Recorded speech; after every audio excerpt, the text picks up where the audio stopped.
নির্বাচনে সর্বভারতীয় তৃণমূল কংগ্রেসের সভানেত্রী সুপ্রিমো বাংলার মুখ্যমন্ত্রী দেশনেত্রী জননেত্রী মমতা বন্দ্যোপাধ্যায় এবং অভিষেক বন্দ্যোপাধ্যায়ের মনোনীত তৃণমূল কংগ্রেসের প্রার্থী শ্রী উত্তম বারিককে নির্বাচিত করার লক্ষ্যে আজকে শেষ মুহূর্তের এই নির্বাচনী সভা, যে সভা জনসভার আকার ধারণ করেছে, জনজোয়ারে রূপান্তরিত হবে যখন মিছিলটা এসে পৌঁছাবে।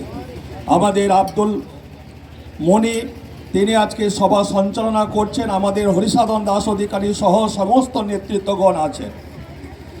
আপনারা জানেন যে শেষ মুহূর্তের নির্বাচনের প্রচার আমরা এখান থেকে শেষ করি, কারণ এটা একটা পবিত্র মাটি। এই মাটিতে একদিকে যেমন পবিত্র মহরমের উৎসব হয়, আবার শ্রী শ্রী জগন্নাথ দেবের এখানে মেলাও হয়, আবার জাতির জনক মহাত্মা গান্ধীকে কেন্দ্র করে এখানে একটা মহামানবের মিলন ক্ষেত্র তৈরি হয়। সেই ঐতিহ্যকে আমাদেরকে রক্ষা করতে হবে। নানা ভাষা, নানা মত, নানা পরিধান, বিবিধের মাঝে দেখো মিলন মহান। আজকে এই বহিরাগত বিজেপিরা, এই অধিকারীরা আমাদের এই সম্প্রীতিকে নষ্ট করার চক্রান্ত করছে।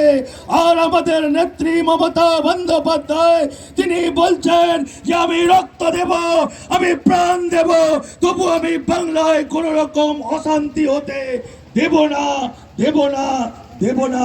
তাই তো আমাদের মমতা বন্দ্যোপাধ্যায়ের হাতকে শক্তিশালী করতে হবে। আজকে শুভেন্দু অধিকারী বলছেন যে আমাকে গাদ্দার বলা হচ্ছে। তিনি একটা মিটিংয়ে বলছেন, আচ্ছা কেন গাদ্দার বলবেন না?